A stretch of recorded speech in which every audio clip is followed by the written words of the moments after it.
사도행전 7장 20절부터 25절의 말씀입니다. 같이 읽겠습니다.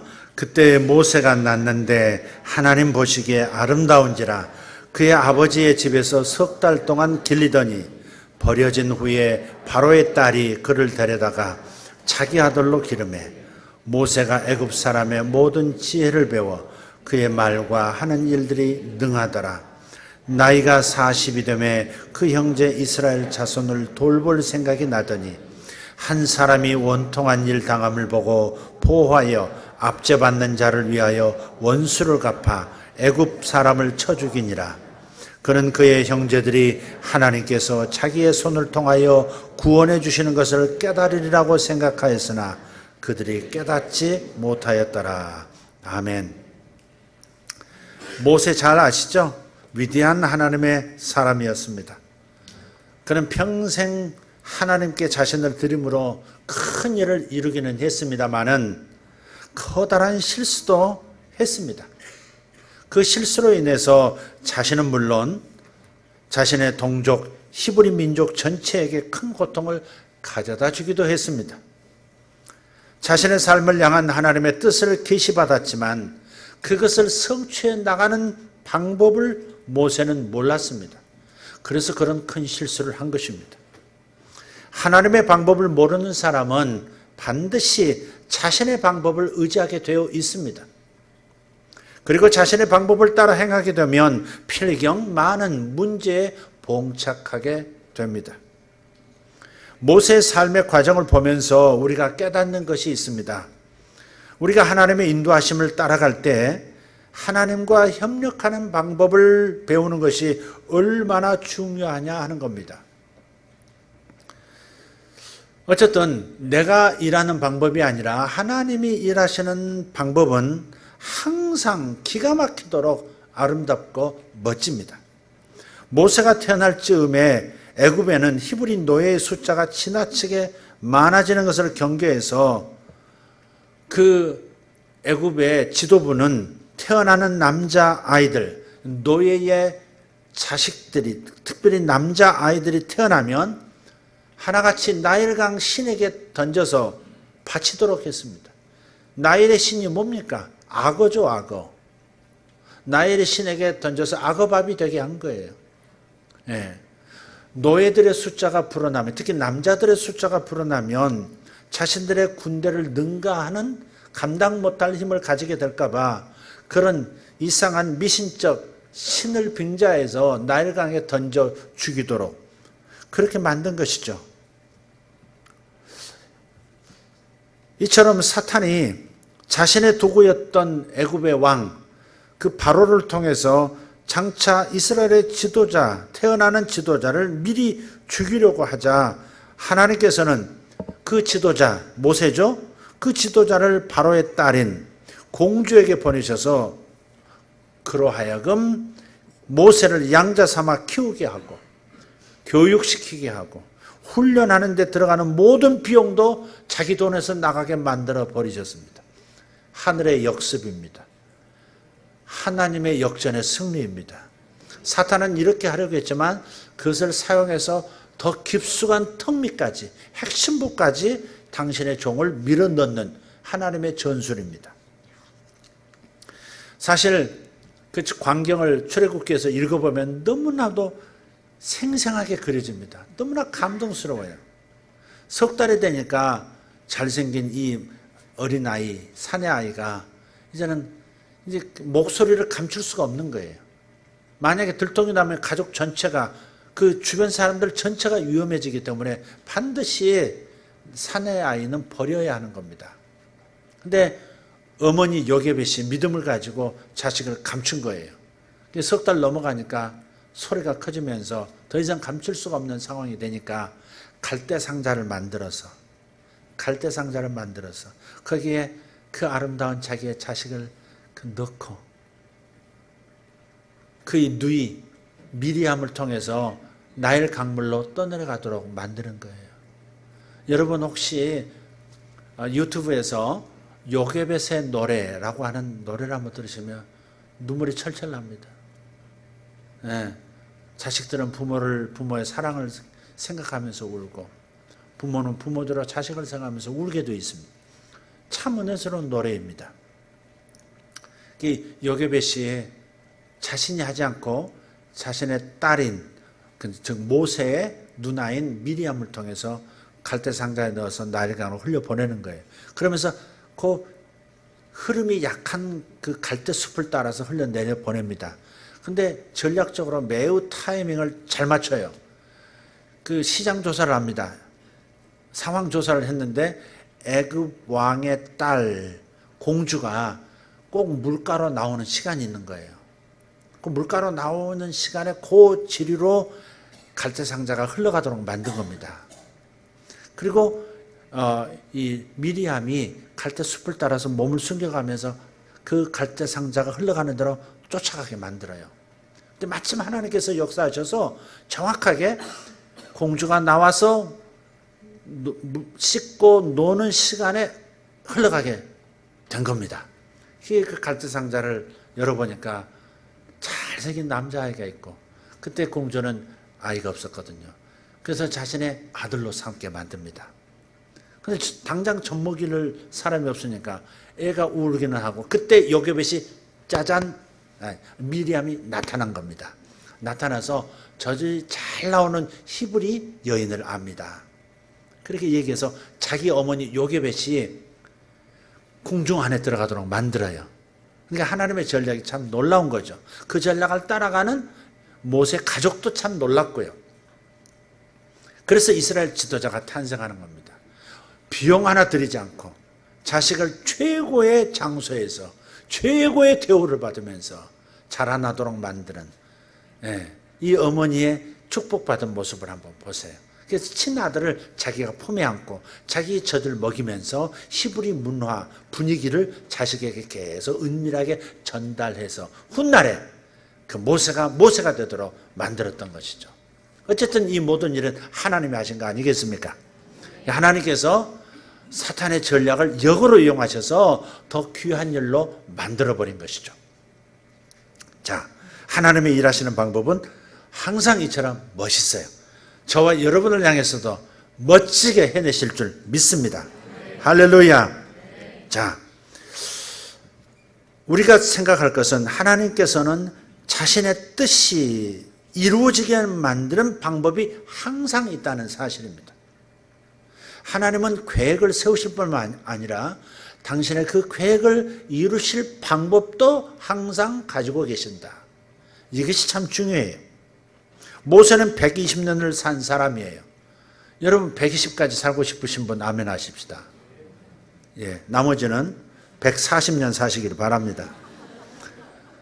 그래서 이 삶이 참 재미있어요. 왕궁에서 40년, 그리고 전혀 반대편 인생의 밑바닥 같은 광야에서 목동 노릇하면서 40년, 그리고 이스라엘 지도자로 나머지 40년을 살아요. 40 이렇게 끊어집니다. 이 모세의 첫 번째 40년을 요약한 구절이 출애굽기 2장 11절에서 15절인데 오늘 읽었던 본문을 배경으로 하는 구절이니까 한번 같이 읽어보도록 하겠습니다.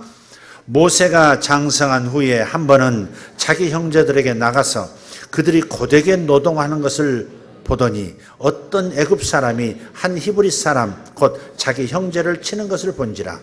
좌우를 살펴 사람이 없음을 보고 그 애굽 사람을 쳐 죽여 모래 속에 감추니라.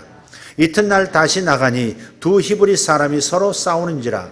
그 잘못한 사람에게 이르되 내가 어찌하여 동포를 치느냐 하매 그가 이르되 누가 너를 우리를 다스리는 자와 재판관으로 삼았느냐? 내가 애굽 사람을 죽인 것처럼 나도 죽이려느냐? 모세가 두려워하여 이르되 일이 탈로 되었도다. 바로가 이 일을 듣고 모세를 죽이고자 하여 찾는지라. 모세가 바로의 낯을 피하여 미디안 땅에 머물며 하루는 우물 곁에 앉았더라. 지금은 고전이 된 영화 10개를 보면 한 애굽인이 히브리인 노예를 때리는 장면을 모세가 목격합니다. 그 순간부터 우연히 모세 자신은 자신의 부르심이 깨달아졌고 그 부르심을 시작한 것으로 묘사하고 있어요. 근데 모세가 자신이 히브리인임을 몰랐다는 전제하에서 이 영화는 전제가 되지만 이건 사실은 성경을 모르는 이야기입니다. 성경은 모세가 이미 자신의 혈통이 노예 혈통, 히브리 혈통이라는 사실을 알고 있었다고 증거하고 있습니다. 11절에서 벌써 그러지 않습니까? 히브리 사람 곧 자기 형제라고 하잖아요. 그러니까 이미 자기가 히브리 사람인 것을 알고 자기 히브리 형제들, 히브리 동포들을 도울 양으로 그 고통을 주는 애굽인을 제거한 거죠. 이 이야기를 먼 훗날 신약에서 스데반 집사가 순교할 때, 순교하기 직전에 그 군중들을 향하여 증거하는, 설교하는 메시지 가운데 다시 나타납니다. 사도행전 7장 20절부터 23절, 오늘 본문이 바로 그것입니다. 다시 한번 읽어보도록 하겠습니다. 제가 읽겠습니다. 그때 모세가 낳는데 하나님 보시기에 아름다운지라 그의 아버지가 집에서 석 달 동안 길리더니 버려진 후에 바로의 딸이 그를 데려다가 자기 아들로 기르매 모세가 애굽 사람의 모든 지혜를 배워 그의 말과 하는 일들이 능하더라. 나이가 40이 되매 그 형제 이스라엘 자손을 돌볼 생각이 나더니, 이 마지막 구절이 중요해요. 나이가 40이 되었을 때 그 형제 이스라엘을 돌볼 마음이 생겼다는 것입니다. 이 모세가 애굽 사람을 죽였을 때 나이가 40세였다라고 하는 것이 여기에 유일하게 나타납니다. 모세는 자신이 히브리인임을 알고 있었고, 그래서 동족들의 처지를 지켜보면서 그들의 고통을 자신이 도와야 한다는 사명감에 불타게 되었다는 것입니다. 그래서 이것은 하나님께서 때가 되어서 그에게 자기 민족을 돌볼 사명의 마음, 하나님의 계획, 하나님의 뜻, 자신을 향한 하나님의 목적을 보여주신 겁니다. 좀 더 읽어보죠. 24절, 25절입니다. 한 사람이 원통한 일 당함을 보고 포호하여 압제받는 자를 위하여 원수를 갚아 애굽 사람을 쳐 죽이니라. 그는 그의 형제들이 하나님께서 자기의 손을 통하여 구원해 주시는 것을 깨달으리라고 생각하였으나 그들이 깨닫지 못하였더라. 자, 이 구절에서 우리가 알 수 있는 것은 모세가 하나님께서 자신을 이스라엘의 구원자로 부르셨다는 사실을 분명히 알고 있었다는 것, 이것입니다. 모세는 자신의 부르심에 대한 하나님의 뜻, 다시 말해서 자신을 통해서 히브리인들을 해방시키는 것이 하나님의 뜻이라는 사실을 분명히 계시받았지만 그것을 성취하기 위한 하나님의 시간표, 하나님의 타이밍과 방법에 대해서는 완전히 잘못 짚었다. 이것을 말씀하고 있는 거예요. 잘못 짚었어요.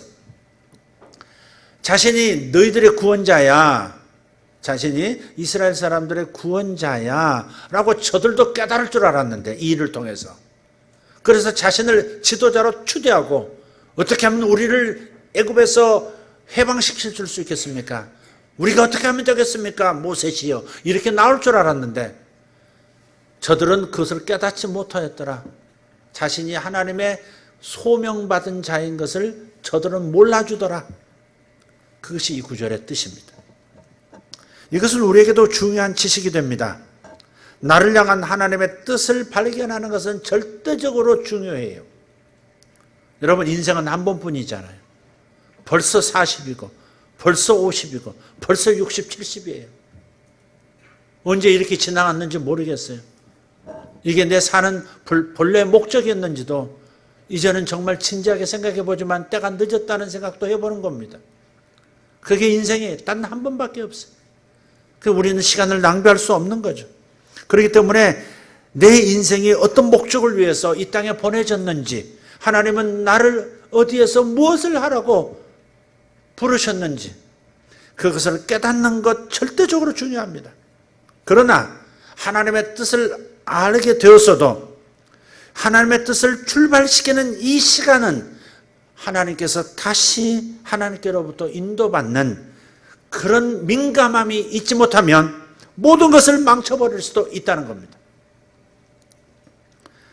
그렇기 때문에 우리가 반드시 기억해야 할 교훈, 그것은 우리가 하나님의 뜻을 발견했다면 그 다음으로는 시간표도 받으라는 겁니다. 하나님께로부터 계획을 받았으면 그 계획을 시작하고 일으키는 과정도 받아야 된다는 겁니다. 이걸 사람들이 자꾸 놓치는 거예요. 지난 6월 28일, 불과 이틀 전입니다. 6월 28일 하나님의 내 안에 넣어주시는 소원을 어떻게 받고 어떻게 분별해서 어떻게 이루어갈지에 대한 메시지를 시편 37편을 통해서 말씀을 드렸습니다. 그러니까 꼭 한번 들으시고 그 말씀의 후속편이라 그렇게 생각하시고 들으시면 좋겠습니다. 모세는 하나님의 뜻을 알고 난 다음 그것을 자신이 원하는 시간에 자신의 힘으로 성취하려고 했을 때 그것을 완전히 망가뜨려 버렸습니다. 그 다음 여러분 잘 아실 겁니다. 첫 번째 40년의 끝을 자신의 실수로 이렇게 망쳐버리고 두 번째 40년을 광야에서 그 값을 치르면서 보내게 됩니다. 혹독한 값이죠. 그 단 한 번의 실수로 인해서 40년간 왕궁에서 쫓겨나고 모든 권세, 모든 명예, 모든 기대, 미래를 다 잃어버린 채 광야에서 버려진 인생처럼 살아가게 됐다는 거예요. 그래서 그의 실수가 자신의 고통으로 끝나지 않고 자유함을 선물하려고 했던 히브리인들에게까지도 이어지게 만든 것, 이것은 보다 더 중요하게 생각해야 될 부분입니다. 히브리인들은 이유도 모른 채 하나님께서 의도하시지 않은 노예 생활 30년의 긴 세월을 추가로 견뎌내게 됩니다. 여러분 왜 40년이라고 말하지 않고 30년이 추가됐다고 말하는지, 그것은 뒤에 말씀을 드리도록 하겠습니다. 하나님께서 히브리 민족의 조상 아브라함에게 언약을 주실 때 히브리 자손들이 이방 땅에서 400년 동안 객이될 것이다 라고 예언하셨어요. 창세기 15장 13절 14절 같이 읽어보도록 하겠습니다. 여호와께서 아브라함에게 이르시되 너는 반드시 알라. 내 자손이 이방에서 객이 되어 그들을 섬기겠고 그들은 400년 동안 내 자손을 괴롭히리니 그들이 섬기는 나라를 내가 징벌할지며 그 후에 내 자손이 큰 재물을 이끌고 나오리라. 아멘. 애굽에서의 노예 생활 그 전체가 400년입니다. 그러니까 400년이 차면 반드시 출애굽해야 맞습니다. 그런데요, 이상하게도 훗날에 신약의 위대한 사도였던 바울은 이 문제에 대해서 전혀 다른 말을 합니다. 얘기가 달라요. 갈라디아서 3장 17절입니다. 또 읽겠습니다. 내가 이것을 말하노니 하나님께서 미리 정하신 언약을 430년 후에 생긴 율법을 폐기하지 못하고 그 약속을 헛되게 하지 못하리라. 이게 무슨 말이에요? 이게 율법을 이스라엘이 받았던 때가 언제입니까? 출애굽한 바로 직후 열흘 뒤에 시나이산 앞에서 애굽에서 나온 지 열흘 만에 시내산에서 모세를 통해서 율법을 받았지 않습니까? 그러니까 출애굽과 동시에 율법을 받았다 그걸 생각하면 자, 이스라엘의 출애굽이 430년 만에 이루어졌다는 사실, 이것은 하나님의 예언과 틀리지 않냐 이 말이에요. 히브리 민족의 조상 아브라함에게 400년 만에 애굽에서 나올 것이다 했는데 실제로는 430년 만에 나오게 되었다 이 말이에요. 이 30년 예언이 틀리지 않느냐 하는 겁니다. 자, 이것을 우리가 이 차이를 이해해야 합니다. 모세가 히브리 민족을 애굽에서 인도해낸 것은 노예 생활 430년째 된 해였다는 것을 출애굽기 12장 40절에서 말씀합니다. 이스라엘 자손이 애굽에 거주한 지 430년이라. 그러니까 출애굽에도 말씀하고 있고 사도 바울도 그것을 확정하고 있습니다. 그렇다면 400년 예언은 틀려지게 된 것이다 이 말이죠. 그러나 틀릴 수가 없어요. 뭔가가 지금 문제가 있는 겁니다. 이것을 우리가 찾아내서 교훈 삼아야 되는 거예요. 하나님께서 약속하신 기간은 분명 400년이었기 때문에 400년이어야 예언이 정확히 성취되었다 할 수 있습니다. 그런데 430년 만에 나왔으니까 결국 30년을 더 있게 되었다는 뜻이 되는 거예요. 자, 어떻게 이렇게 됐을까? 처음부터 다시 한번 보겠습니다. 모세가 애굽 사람을 죽이고 도망해서 광야에서 보낸 기간이 몇 년? 40년입니다. 사도행전 7장 30절 한번 읽어보죠. 40년이 참에 천사가 시내산 광야 가시나무 떨기 불꽃 가운데서 그에게 보이거늘. 자, 모세가 소명을 받고 출애굽을 시키는 그 이야기가 광야 생활 40년이 바로 끝나는 그 시점부터 시작된 겁니다. 그렇기 때문에 애굽에서 그들이 모세의 인도로 해방되기까지 걸린 430년에서 역으로 모세가 광야에서 보낸 40년을 빼면 몇 년이 됩니까? 390년이 됩니다. 자, 모세가 애굽에서 하나님의 부르심을 깨닫고 그 부르심을 이루기 위해서 애굽 사람을 죽인 사건은 예언된 400년 중에서 390년째 되는 시점이에요. 이것은 이런 뜻이 됩니다. 하나님께서 모세의 마음에 넣어주신 소원은 적어도 390년째였으니까 하나님께서 모세에게 넣어주신 그 소원을 성취하기에는 아직 몇 년이 더 남은 거예요? 10년이 더 남은 거예요. 400년째 나오리라 했다 이 말이에요. 그럼 모세가 390년에 깨달았으면 390년째 되는 해 깨달았으면 10년을 더 준비했어야 맞다 이 말이죠. 그런데 모세는 390년에 시작해버린 거예요. 우리의 삶을 향한 하나님의 계획은 그분의 시간표까지 포함되어 있다는 것을 아셔야 합니다. 하나님께서 여러분에게 한 단어만을 말씀하셨는데 한 문장으로 만들든지 한 문단으로 만들어서 그것을 자기 마음대로 하시면 안 되는 거예요. 하나님의 계획은 원래 계획보다 더 빨리 이루어질 수는 없습니다. 모세가 하나님의 계획을 30년이나 지연시킨 것처럼 내가 하나님의 계획을 지연시킬 수는 있지만 하나님께서 예정하신 시간보다 더 당길 수는 없다. 그래서 하나님의 계획을 알았다면, 하나님의 뜻을 알았다면 하나님의 시간표도 알아야 된다는 겁니다. 모세는 애굽의 궁정에서 애굽 왕실 사람으로 키워졌죠.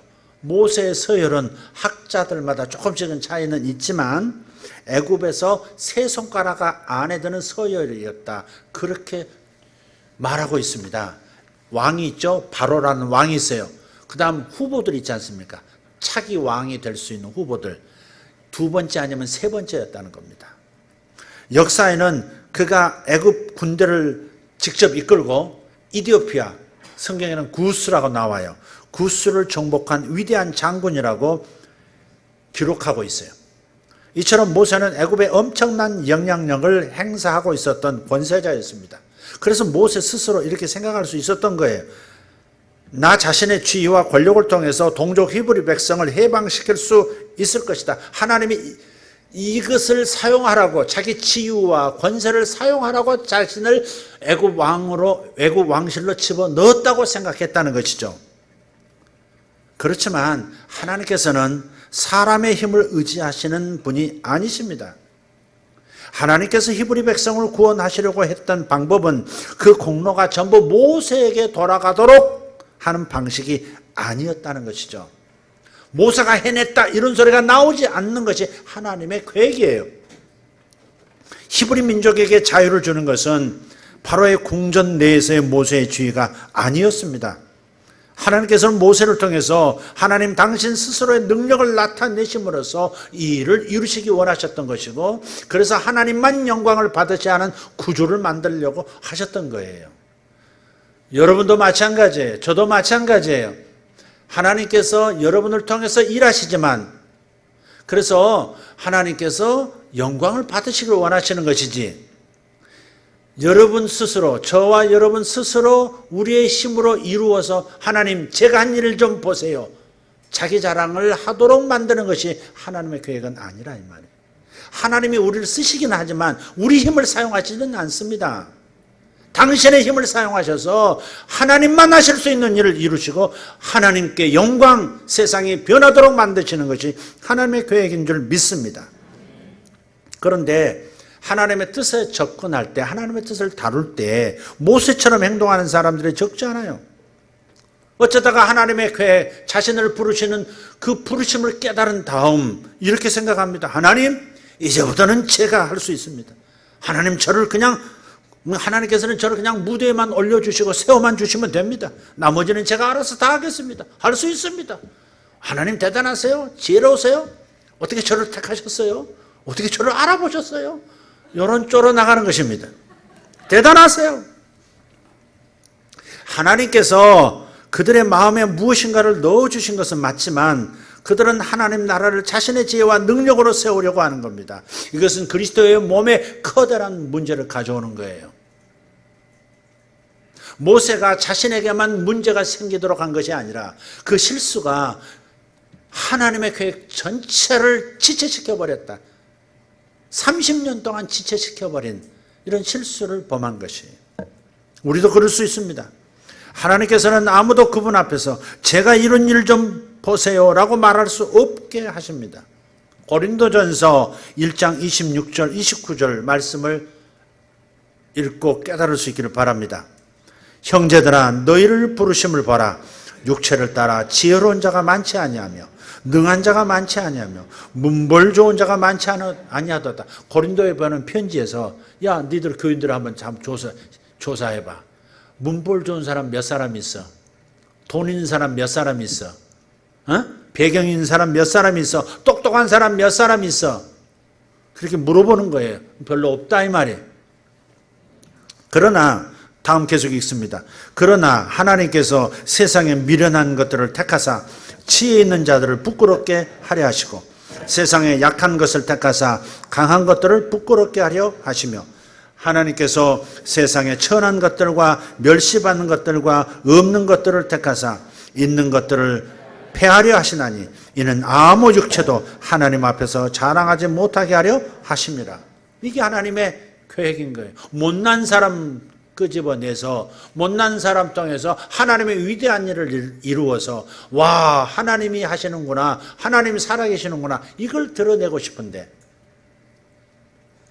그런데 스스로 잘났다, 스스로 할 수 있다 해버리니 문제가 심각해진다 하는 겁니다. 하나님께서는 우리의 능력 밖의 일을 위해서 우리를 부르실 것이기 때문에 우리는 그분의 능력만을 의지해야 할 줄 믿습니다. 그러면 사람들이 우리의 능력이 아닌 하나님의 능력을 보게 될 것이고 오직 하나님께만 영광을 돌리게 될 거예요. 하나님께서는 모세를 통해서 그분이 직접 초자연적인 일을 행하시려고 했지만 모세는 자신의 힘으로 그 일을 이루려는 실수를 범한 것이다. 이게 오늘 이야기의 핵심이다. 유대인들은 말이죠. 하나님의 그 주신 말씀과 하나님 경험을요 전부 입에서 입으로 전했어요. 그때는 종이도 개발이 안 됐고 하니까 구전이라 그래요. 구전. 입에서 입으로. 그래서 하나님 주신 율법을 말씀도 어떻게 자식들이 어려서부터 암송하도록 계속 아버지가 암송한 것을 자식에게 계속 암송을 시키고 그 자식은 또 그 자식에게 암송시키고 구전으로 하나님의 말씀이 내려오다가 문자가 제대로 개발이 되고 또 그러한 것들을 기록할 수 있는 이런 것들이 개발될 때 그제서야 구전이 아니라 글로써 기록이 된 거예요. 그게 바로 성경입니다.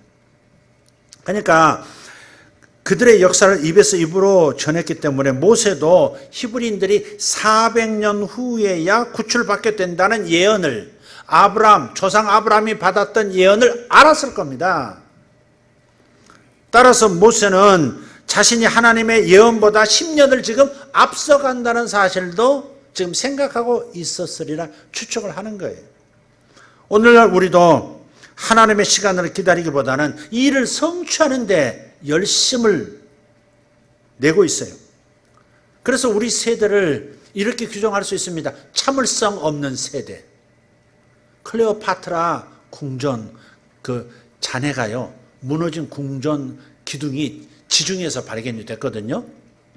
근데 잠수부들이 들어가서 거기 글씨가 써진 걸 이렇게 읽어보니까 이런 글씨가 써 있는 게 없고, 궁정 그 기둥에 요즘 젊은 애들은 버릇이 없다. 굉장히 오래전 얘기지 않습니까? 그런데도 요즘 젊은 애들은 버릇이 없다. 지금 하는 말 요즘 버릇 없다 그러잖아요. 그때도 그랬다는 거예요. 근데 아마 그때도 참을성이 없었고 지금도 참을성이 없는 세대입니다. 이렇게 말하는 우리 세대도 너무 참을성이 없습니다. 엘리베이터 타보면 압니다. 얼마나 빨리 눌러대는데. 참을성이 없는 세대. 성경은 새신자를 지도자 위치에 두지 말라고 가르치시지만 교회 지도자들이 그 일을 잘 지키지 않아요. 저도 그런 실수를 한두 번 했어요. 그건 아니에요. 틀림없어요. 네? 얼마 되지 않은 사람을 똑똑하다고 세상에서 유명인이라고 리더로 세우는 겁니다. 거기에서 큰 문제가 생겨요. 그 사람도 문제 생기고 교회 전체도 문제가 생겨요. 왜? 교만이 생기기 때문에. 오만함이 하늘을 찌르기 때문에 교회는 어려움에 처하는 거예요. 디모데전서 3장 6절 11절을 보십시다. 한번 읽어요. 새로 입교한 자도 말지니 교만하여져서 마귀를 정죄하는 그 정죄에 빠질까 하며 또한 외인에게서도 선한 증거를 얻은 자라야 할지니 비방과 마귀의 올무에 빠질까 염려하라. 이와 같이 집사들도 정중하고 일구이연을 하지 아니하고 술에 임박이지 아니하고 더러운 일을 탐하지 아니하고 깨끗한 양심의 믿음의 비밀을 가진 자라야 할지니 이에 이 사람들을 먼저 시험하여 보고 그 후에 책망할 것이 없으면 집사의 직분을 맡게 할 것이요 여자들도 이와 같이 정숙하고 모함하지 아니하며 절제하며 모든 일에 충성된 자라야 할지니라. 남자들도 조심할 것은 일구이연하는 남자 집사 되면 안 된다. 여기서 요 말 저기서 저 말, 말이 다르면 절대 교회 지도자는 돼서는 안 된다는 거예요. 여성들도 말에 대해서 말하고 있어요. 정숙할 뿐 아니라 모함하지 아니하며 그랬어요. 남자들도 모함하지 말라 그러지 않았고 여자들도 모함하지 말라 그러는데 여자분들 이 말씀 이해하시겠습니까? 여자들이 모함이 많습니까? 아닙니까? 네, 믿고 싶습니다. 그러니까 이게 다른 사람을 시기하든지 뭐하든지 이렇게 다른 사람을 깎아내리거나 다른 사람 함정에 빠뜨리는 말을 절대 하지 말라는 거예요. 자기도 모르게 습관이 되면 나쁜 일인 행동인지도 모르고 하게 될 수도 있거든요. 그래서 우리가 이제 임직을 앞두고 있기 때문에 성경의 기준이 얼마나 높은지 여러분 생각하셔야 됩니다, 사실. 우리가 참 낮은 기준으로 지금 임직자를 세우는 경향이 분명히 있긴 있습니다. 그래도 이런 건 있잖아요. 나가서 보니까 나보다 젊은 것이 권사 그러고 아직도 권사 아니세요? 봉사를 많이 안 하시나 봐. 이렇게 느껴지는가 봐요. 얼마나 교회에서 섬기진 않길래 아직도 권사 못 되셨어? 이런 것처럼 느껴지기도 하는가 봐요. 당신 나이가 몇인데 아직도 안수집사도 못 됐어?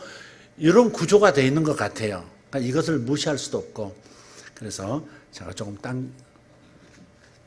미뤘던 건데 제가 회개하고 당기기로 했습니다. 그래서 좀 약간 편법도 있었다는 것을 제가 사과를 드리면서 어쨌든 사람을 세우는데 조급하면 참을성 없으면 필경은 어려움을 교회가 겪는다 하는 것은 우리가 늘 생각하자 이 말이에요. 그러니까 이번에 내가 집사 자원했는데 왜 저 집사 안 세우셨어요? 그러시면 연조가 짧구나 그렇게 생각하시면 돼요. 새로 입교한 자도 말진이 그랬잖아요.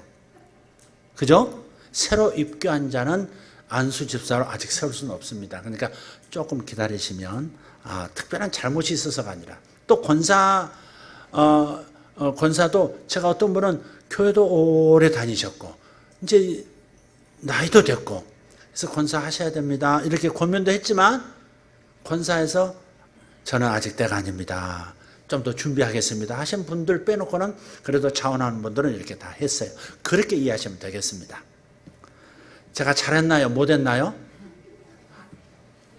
제가 설명을 잘했는지 못했는지도 사실 모르겠습니다. 자, 모세는 이렇게 생각할지도 모릅니다. 하나님, 예언이 이루어지기까지는 아직 10년이 남아있다는 것을 저도 압니다. 하지만 지금 당장 무언가를 제가 하지 않으면 앞으로 10년 동안에 얼마나 많은 사람들이 죽어 넘어질지 모르겠어요. 당신의 백성이 죽어 넘어지지 않습니까? 그러니 이해해 주십시오. 그런 생각으로 일을 저질렀는지 모르겠어요. 논리적인 타당성은 있을지라도 하나님의 지혜는 못 미치는 생각입니다. 모세의 조급함이 실제로는 히브리인들의 구원을 30년이나 늦춰버렸고, 그로 인해서 수많은 사람이 자신들도 생각하지 못한 숫자가 애굽에서 허무하게 죽어가게 된 겁니다. 10년 동안에 노예 생활하면서 죽어갈 숫자보다 30년을 더해버렸으니 3배나 더 되는 숫자가 자기 동족이 출애굽을 보지 못한 채, 예언을 보지 못한 채 애굽에서 노예 생활하다가 비참하게 죽어간 거예요. 모세가 하나님의 시간표를 따랐다면 하나님께서는 그들을 30년 일찍 구원하실 수 있었습니다. 그게 하나님의 계획이었으니까. 모세가 10년만 참았다면, 10년만 더 준비했다면, 10년만 더 일을 저지르지 않았다면, 그러면 400년째 되는 해부터 모세를 통해서 위대한 일이 벌어졌을 텐데, 자기도 험악한 세월 40년 보내고 자기 동족도 30년 더 험악한 세월을 보냈으니 얼마나 이 안타까운 현실이냐 이 말이죠. 하나님께서 시간이 필요하신 까닭은 하나님 때문이 아니라 어쩌면 우리의 준비됨에 답이 있는지 모르겠습니다. 아마 그럴 겁니다. 다윗이 왕으로 기름 부음을 받은 후에 실제로 그가 왕이 될 때까지 최소 13년 더 준비하고 기다렸어야 했습니다. 성취가 13년 뒤에 이루어진 거예요. 사도 바울도 하나님께서 내가 열방의 사도로 부르겠다고 직접 나타나셔서 부르셨지만 실제로 사도로서 본격적인 사역을 시작하기까지는 아라비아 광야, 아라비아 사막에서 3년 포함해서 14년을 기다린 것입니다.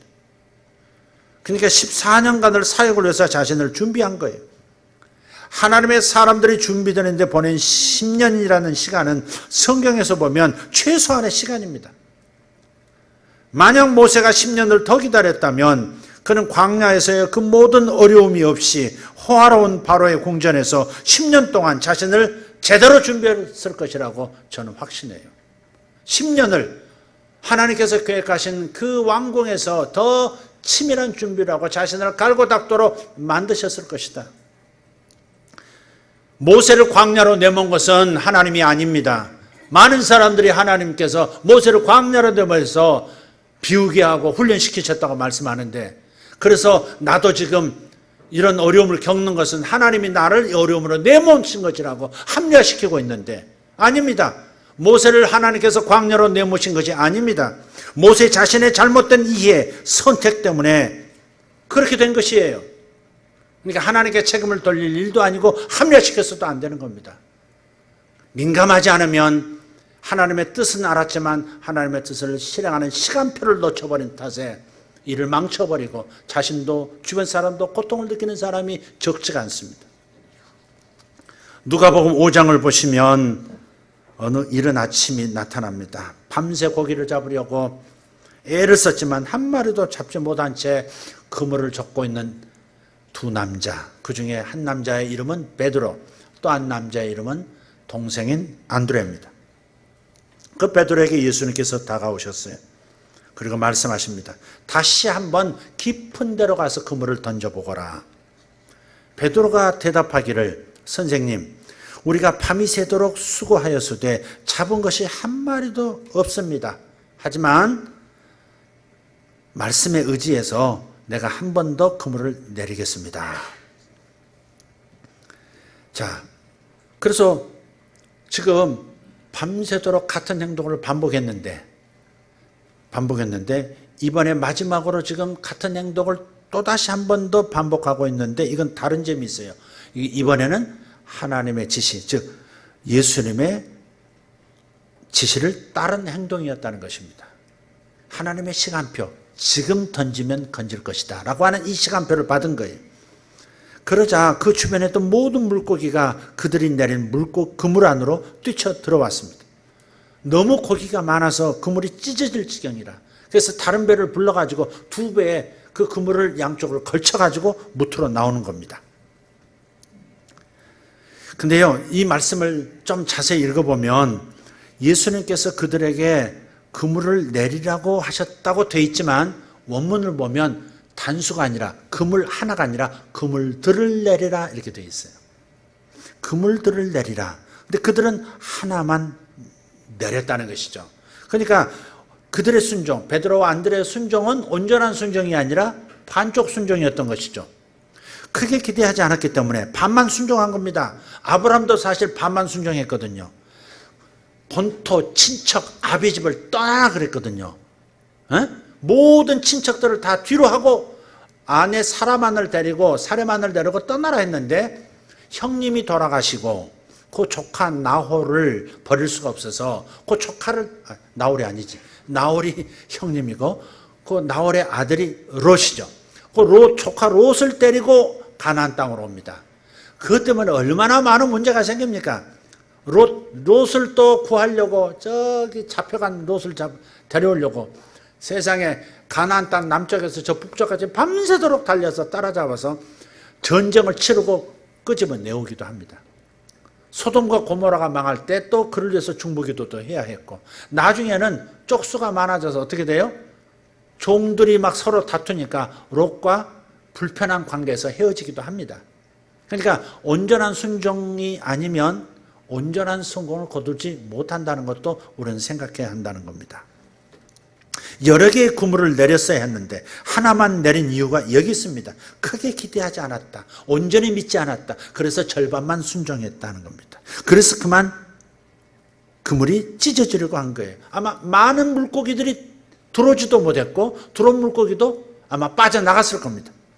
절반의 순종에도 저만한 어획량을 자랑했는데 온전히 순종했다면 얼마나 큰 성공을 거두었을까 생각해 봅니다. 자, 이제 모세의 이야기로 돌아와서 마치겠습니다. 모세는 하나님의 말씀, 하나님의 마음을 받았지만 하나님의 시간표를 따로 받지 않았다는 실수가 있었습니다. 모세는 우리 대부분이 했을 만한 일을 한 것입니다. 다시 말해서 자기 생각대로 했기 때문에 결국 다 망쳐버렸다. 그렇기 때문에 우리는 하나님의 뜻뿐만이 아니라 그것을 성취하기 위한 하나님의 시간표와 계획도 발견해 나가야 합니다.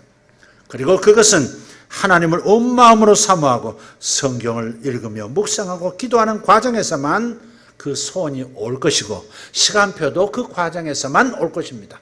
알아서 주신다 그렇게 생각하시면 안 됩니다. 물론 알아서 주십니다. 그러나 내가 민감하지 못하면 하나님의 시간을 놓쳐버리고 자기 시간으로 진행할 수 있다 하는 것입니다. 이 말씀을 들으면서 여러분 가슴에 부딪히는 것이 있으실 거예요. 내가 하나님의 시간표를 받지 않았구나. 그래서 일이 이렇게 됐었구나. 근데 이 말씀을 준비하는 저는 더 가슴이 찢어집니다. 제 인생 돌아볼 때 너무 피눈물 나는 그런 반추가 있습니다. 하나님이 나를 고생의 길로 어려움의 길로 내모신 것이 아니라 내가 그때 잘못 이해했고 하나님의 주시는 방향은 맞았지만 하나님의 타이밍을 제대로 이해하지 못해서 선뜻 내가 앞서서 나가다가 함정에 빠지고 우여곡절 겪고 지름길이 아니라 수많은 우회하는 길들을 통과해서 세상에 바로 갈 수 있는 길을 1년이면 갈 수 있는 그 길을 세상에 10년, 15년, 20년 이렇게 늦춰져 버렸구나. 한 번뿐인 인생인데 내가 왜 이렇게 그렇게 잘못 선택했을까? 젊으면 실수가 많다지만 세상에 이런 실수를 할 수 있다니. 이것을 늦게 깨닫고 피눈물을 흘려야 하는 이 심정. 모세도 많이 눈물을 흘렸을 겁니다. 노예생활 400년으로 끝낼 수 있었는데 430년을 끌어서 30년 동안 동족을 비참한 상태에 내버려 두게 되었다는, 자신도 40년을 버려진 인생처럼 살았다는 것을, 하나님은 그것도 합력해서 선을 이루셨지만 너무 크나큰 실수했다는 그 고통이 있었을 겁니다. 그래서 이제까지 실수했다 할지라도 이제부터는 실수하지 않아야 합니다. 동의하십니까? 실수하지 맙시다. 조급해하지 말고 참을성 없는 세대가 되지 말고 인내하여 열매를 제대로 거두고 하나님께 영광을 돌려드리는 남은 인생 되기를 예수 이름으로 축원합니다. 기도하겠습니다. 여러분, 이 시간 반주에 맞춰서 기도하시면서 잠깐 우리 한 1, 2분 동안 여러분 삶을 하나님의 계획을 아는 것, 하나님이 주신 소원을 받는 법, 이것을 기도하시기를 바라고, 이것은 지난 금요일 설교를 꼭 들으셔야 합니다. 그리고 하나님의 계획을 이루어가는 하나님의 시간표를 내가 잘 따라야 되겠다. 하나님 앞에 회개하고 이제부터는 하나님의 시간표도 받아야 되겠다. 그렇게 기도하시기를 바랍니다. 기도하겠습니다. 하나님 참으로 안타깝습니다. 너무 죄송하고 너무 서글픕니다. 후회도 소용이 없지만 그러나 회개함으로 다시는 이 실수가 반복되지 않기를 원하옵고, 주님, 하나님의 때를 놓치지 않도록, 하나님의 때를 나의 뜻으로 바꿔버리지 않도록, 나의 때로 바꿔버리지 않도록 주님, 저를 도와주시옵소서. 주여, 주님 앞에서 바르게 깨닫고 바르게 순종하고 바르게 행동해 나가도록 주님 도와주시옵소서. 우리 성도들에게도 하나님, 이 깊은 회개와 다시는 실수하지 않는, 다시는 인생을 낭비하지 않고 때를 잃어버리지 않는 이들 되도록 주님 역사하여 주시옵소서. 하나님 앞에 머물러 하나님의 뜻과 하나님의 시간표를 받을 줄 아는 지혜로운 하나님의 아들, 딸들 되게 하여 주옵소서. 주여, 우리를 긍휼히 여겨 주시고 도와주시고자 하시니 감사합니다. 믿습니다. 순종하게 싸우니 역사하여 주옵소서. 예수님의 이름으로, 우리 주 예수님의 이름으로 기도하옵나이다. 아멘.